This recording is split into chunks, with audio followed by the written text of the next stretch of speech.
Hello, today we're going to be presenting Exploring the Instrumental Forms of the Classical Period by Marianne. Tony, Yamil. Ricardo. Okay, so right now I'm going to be explaining what is a sonata, a symphony, and a concerto. So basically a sonata is a specific musical composition usually composed of a small group of people or a solo. They're specifically known for being played in the classical period, and it's made up of four movements, usually four. A symphony is a musical composition made for an orchestra, usually composed of four movements.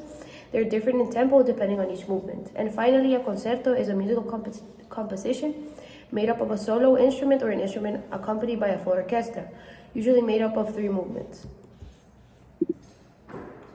The comparison.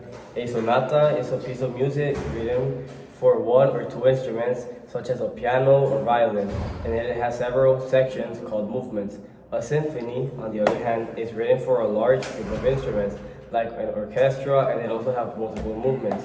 A concerto combines elements of both, featuring a solo instrument like a violin playing alongside an orchestra, with each taking turns to stand out.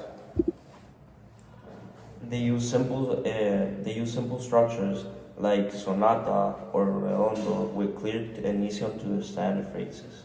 They use pleasant melodies like accompanied by soft harmonies, and they raised and lowered the volume gradually like crescendo and diminuendo. They use more strings, sometimes like percussion instruments, and organized with balance. They use new styles like format and symphonies and strings. This is the main characteristics of the instrumental music during the classical period. Three of the most influential people in this period were Haydn, Mozart, and Beethoven. Haydn was born in Austria in 1732. He showed musical talent early on, and at the age of 8, he became a choir boy at St. Stephen's Cathedral in Vienna. He gained fame working as a court musician for one of the richest families. Haydn's biggest impact was in symphonies and in string quartets. He is called the father of both.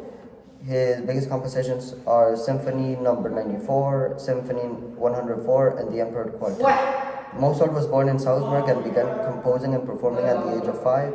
He traveled around Europe performing for royalty and nobility. However, he struggled with financial difficulties despite writing over 600 works. He died at the young age of 35, and he excelled in operas, symphonies, and other chamber music. Beethoven was born in Bonn, Germany. He studied under Haydn in his 20s. He quickly gained recognition, but he struggled with hearing loss all his life and eventually became completely deaf. He was known for his intense personality and innovative style. He lived through the classic and romantic eras. Some of his best works were Symphony Number 5 in C minor, Piano Concerto in Number 5, and String Quartet Number 14. Okay, thank you for listening.